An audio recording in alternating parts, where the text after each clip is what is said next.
So right now the issue is that the invoices is made from one software has no connection with the consumer. To solve this problem, the Federal Tax Authority has come up with the concept of accredited service provider. People who are into the business, they probably want to concentrate on improving the business, and they might not have time really, to do the e-invoicing and the back-end work. So the practical challenge what businesses are going to face is mainly migrating from the current system and cleaning up the data of the current system and making finding the right technology partner.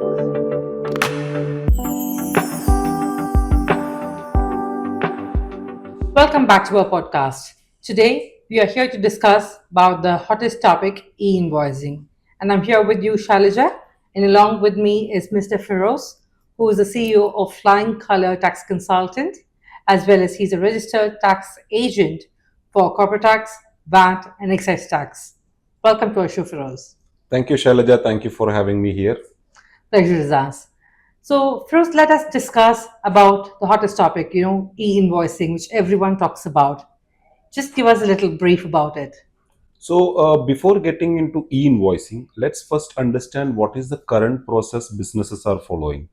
So, in a business, how they are getting payment, they make invoices and they make it either in PDF or image. Some people are using some softwares, some people are making the invoices using Excel sheets and sending it to their customer. So the current system has mainly two problems. One thing, whatever a business is making an invoice, it's not getting communicated to the tax authority. It is within your accounting software. Second thing, the customer is not getting your invoice on real time basis. You make the invoice, convert it into PDF and send it by email to your customer. With the introduction of e-invoicing, these issues are going to be resolved. Right. So e-invoice is not something like the PDF invoice that you send over email. PDF invoices you can send. It's not that you cannot send the PDF invoices, but the question here it is the PDF invoices are the original tax invoice? No, it is just you can communicate your customer, but you need to officially make an e-invoice and transmit to the customer in a structured format. But why did UAE introduce e-invoicing in the first place? So first of all, it is UA is shifting to the digital transformation and aligning with the global standard. That is the main purpose. Second thing, currently UA tax authority has no view on the real time basis on businesses what they are doing on a day to day basis. With the introduction of e-invoicing, UAE Federal Tax Authority is going to get the real-time information on the business transaction. So these are the main two reasons UAE came up with the e-invoicing. With the introduction of e-invoicing, UAE is going to avoid a big issue which is tax leakage. People cannot make fake invoices or do the transaction before the invoice reach to your customer. Federal Tax Authority is getting a copy. So this is the purpose of introduction of e-invoicing. Now, this makes the topic more interesting. So, about the financial crime and other things that we're going to discuss here about. So, in the first place, who should register for e-invoicing? Uh, First of all, there is no registration for e-invoicing. Okay. Every business should follow e-invoicing. So there are companies who are already VAT registered. They are filing VAT on a quarterly basis. There are certain businesses who are not registered. Uh, Many reasons can be there. Example, someone who's below the registration threshold, someone who took a license but have not started the business, so they have not registered. There are businesses who are having the huge turnover, but they are doing, let's say, third port shipment or high sea sale. So there are multiple layer of VAT registration. But with the e-invoicing, the government what makes mandatory that all the companies should follow the e-invoicing compliance, regardless they have registered VAT or not registered VAT. They are in free zone mainland. Every business must follow e-invoicing compliance. Okay, can you just give us a little more in-depth detail about is there any deadlines for registration or any other requirements that the business should follow? So Ministry of Finance has given a clear guideline on which all transactions required to be under the e-invoicing, which business should take what step. There is a deadline is already given. So they have classified it into two phases. In phase one, the government is going to include the businesses which is having more than 50 million turnover in a year. So those businesses must appoint a technology partner, which is called accredited service provider, to process your e-invoicing. And this process they have to complete before 1st July 2027 if your business is having more than 50 million dirhams turnover. And those companies who are having above 50 million dirhams, they should start doing e-invoicing from 1st January 2027. So first, the government has looking for the big businesses who are having above 50 million. Now, on the other side, below 50 million, do they need to no need to follow the e-invoicing thing? No, answer is no. They are in the second phase. So they also need to appoint the accredited service provider before 31st March 2027, and they should start e-invoicing from 1st July 2027. So they are coming in the second phase. Now, how authorities structured it, they are going to start the pilot mode from 1st July 2026, means it's very near, and the government is going to choose certain businesses to do the e-invoicing. Now, any business who wants to voluntarily do the e-invoicing and make sure that they are following the compliance, they can also be part of e-invoicing program from 1st July 2026. So when you say turnover less than 15 million AED, what about small business? We, in UAE, we come across a lot of small business, like groceries and other things. What about them? Should they comply for invoicing as well? Right now, the authority is very clear about that particular scenario, what you have explained. So, in case if a business they are into B2C transaction, business to consumer transaction, as you mentioned, the grocery shops or any small shops, even the big shops also, like you can take the example of Carrefour. So those shops, as long as they are dealing into B2C transactions, they are currently not in the scope of e-invoicing. Maybe they will come in the scope in future, but for the time being, the Ministry of Finance have excluded the B2C transactions from the invoicing compliance. Don't you see any practical difficulty in the invoicing?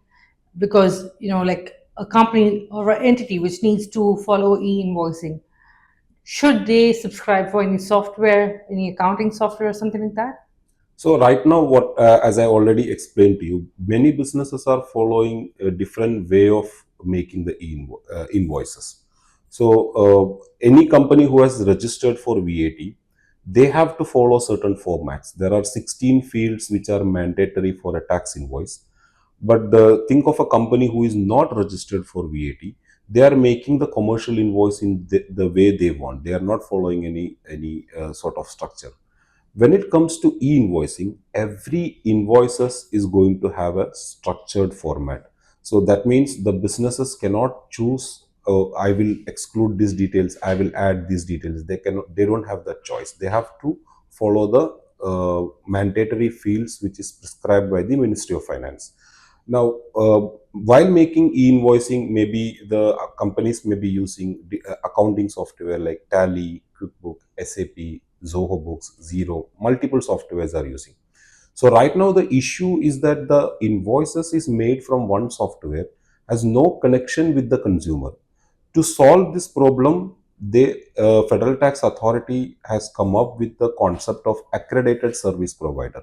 Now, who is an accredited service provider? It is a technology partner. So they are not government; they are accredited by the UAE Federal Tax Authority.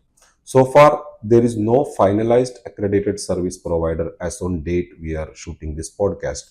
There are 9 pre-approved accredited service providers. They have not got the full approval. They are at the stage of pre-approved. More accredited service providers will come in picture.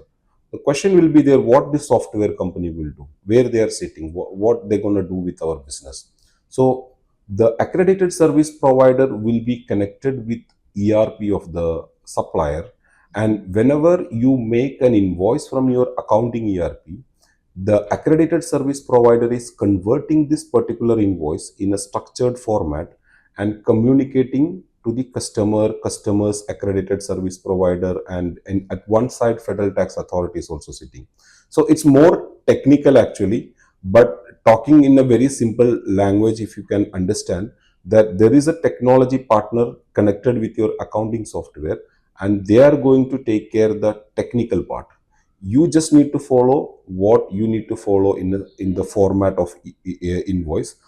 If you make any mistake in the current like any field, let's say you didn't fill, or let's say you put a wrong figure, then your invoice is not going to get processed. So the practical challenge what businesses are going to face is mainly migrating from the current system and cleaning up the data of the current system, and making finding the right technology partner. These are the things, practically they are going to face these sort of challenges. Understood. But just listening this, we feel that it's going to be more complicated than what we are just discussing about. So, who can help business people, to get this streamlined? So first of all, the main thing is this, that I already mentioned to you, that the data. Example, in an e-invoice when you make, there are 50 mandatory fields for a tax invoice. If it is not a tax invoice, if it is a commercial invoice, there are 52 fields in a commercial invoice. So is this 52 fields, it can be mainly basically your customer data, your supplier data, their TRN number, their purchase order details. So many fields will be there. Do you have all these fields in your accounting software already? This is the first question. Second question, if you have these fields, is your data is correct? What you have in your ERP is correct. Example, you think like this: you have a customer, and you do not have the TRN of the customer. Without having TRN of your customer, you cannot process an e-invoicing. So there could be many practical challenges, of course, the government is going to come up with multiple solutions to resolve these things. In short, implementation of e-invoicing is not an easy task. There will be challenges. This business owners should understand and start preparing early, not to wait for the last minute. Of course, they have to find the right software partner, and check what they're currently doing, and clean up their data, align it with the e-invoicing requirement. These preparations every business must do. Okay, so in short, we can say every business should have a accounting software and a e-invoicing partner as well. Exactly, they require it. You being a tax consultant, would you be helping out in both these activities, or do you take care only of the accounting side? How does it work? So accounting things, like you can have your own in-house accountant. Hmm. That is absolutely fine. You must be having in your company your in-house accountant. So where our role is coming, we can get into the gap analysis, like currently what system you are following, and what more, how you can make it structured. Is your data is currently aligning with the e-invoicing requirement? Do we require to make any changes in your current data? And finding the right technology partner for you, and implementing the e-invoicing, do a test run. And going forward also, we can support with all the VAT requirement or your tax filing requirement in the capacity of a tax agency. So we will be there to help all our clients, all our current clients and future clients, to have a smooth migration into e-invoicing. Now, that would be a relief for business owners, because people who are into the business, they probably want to concentrate on improving the business, and they might not have time really, to do the e-invoicing and the back end work. So, consultants like you would really be a blessing for them. But I just have one more question here. Now, we were discussing about e-invoicing, what has to be followed. Now, what happens to a person who does not follow this? So so far, like if you think you did not register corporate tax on time, what is the impact? Penalty. You didn't file the VAT return, what is the impact? Again, another penalty. All right. So e-invoicing has a twist.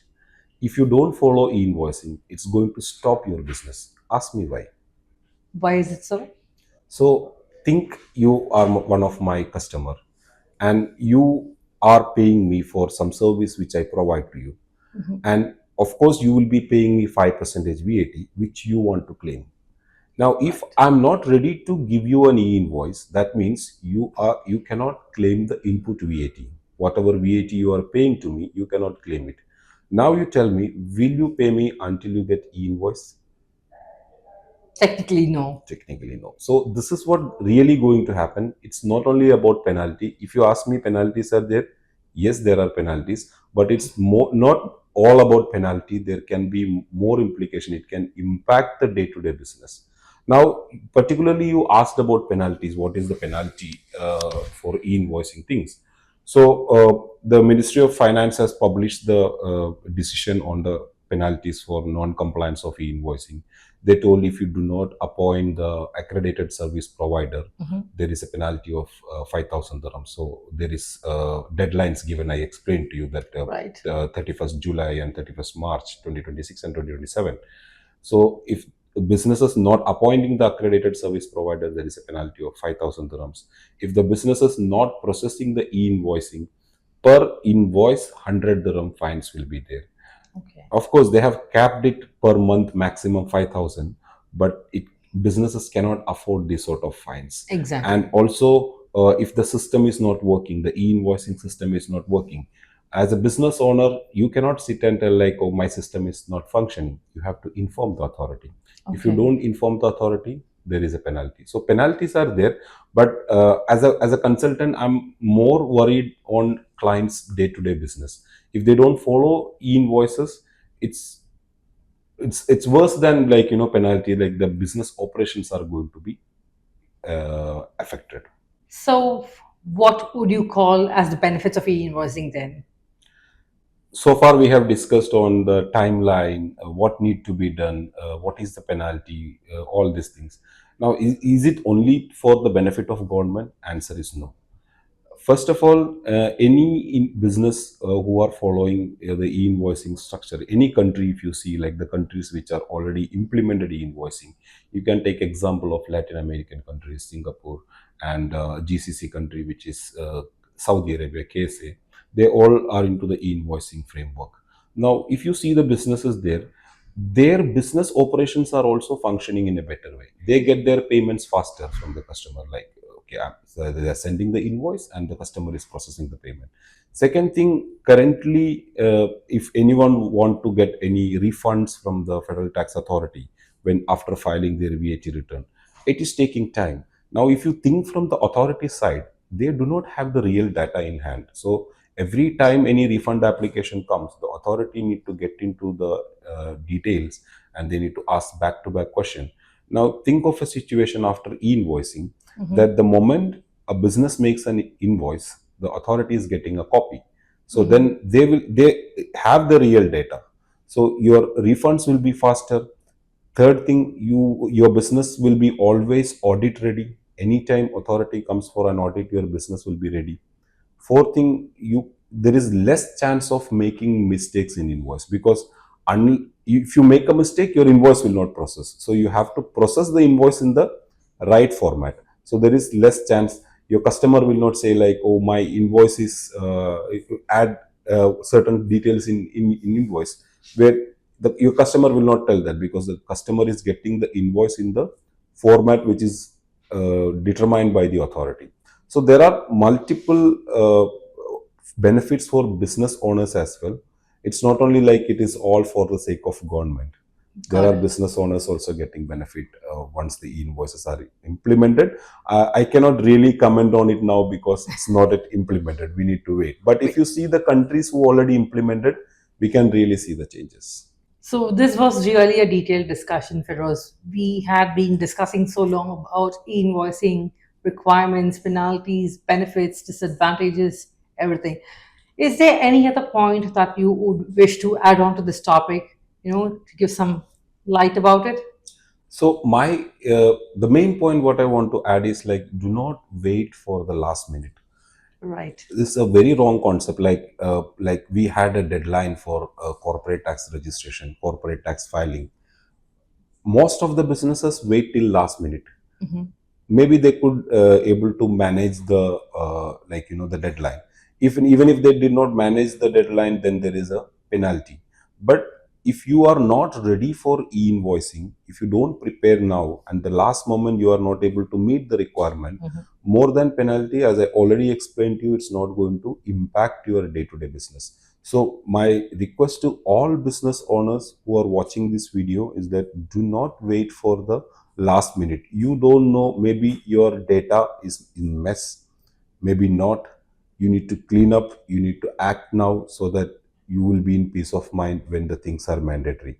And do not wait until go live until the deadline. So as I told, like if your business, most of the businesses in UAE who are below 50 million dirhams, their deadline for starting the e-invoicing is 1st July 2027. Right. So the business is thinking, okay, I will appoint my accredited service provider on 1st June 2027 and I will go live. No, test it, make sure that things are working fine. You will have a breathing space, because during the testing period, unless it is not mandatory, authority is not going to penalize you for your mistakes. So you have a window to do mistake before it's getting mandatory. Once it is mandatory, you have no window, there is no room for any mistakes. So prepare well in advance so that every business owners are in peace. So, if I rightly understand, I could sum up it by saying that, even though you have a deadline, enough time frame, let's make use of it very wisely. Exactly. Do a test run, do your gap analysis, correct your procedures, and then be ready for the online game. Rightly said. So, here, I hope Flying Color Tax Consultant can help us and the business owners in the e invoicing process, right? Right, we are there to help all the businesses, whatever the support they require in this migration to the migration process to e-invoicing, starting from the gap analysis and reviewing the data, aligning their data, and appointing the right accredited service provider. We will support throughout the test run whether it is functioning properly. On an ongoing basis, we can provide, or we can act as a tax agent on behalf of our clients to make sure that their VAT returns are going on time, whether they have any VAT refunds, any sort of things. It's not limited to VAT, because we are talking more about e-invoicing. I'm taking the VAT context, but be it VAT or corporate tax or excise tax, we can help our clients as a tax agent. Anyone would require to get in touch with us for any sort of assistance, they can book a strategy call. The link is given in the description. They can book it and we will be happy to help We are glad to know that. So we could sum up by saying, any business owner who want to any kind of advice or assistance can contact Flying Color on the link given below, and they are one of the pioneer advisors in the market, and they would be happy to assist you. Thanks for being with us, Firoz. Nice talking to you. you. Pleasure is mine. Thank you.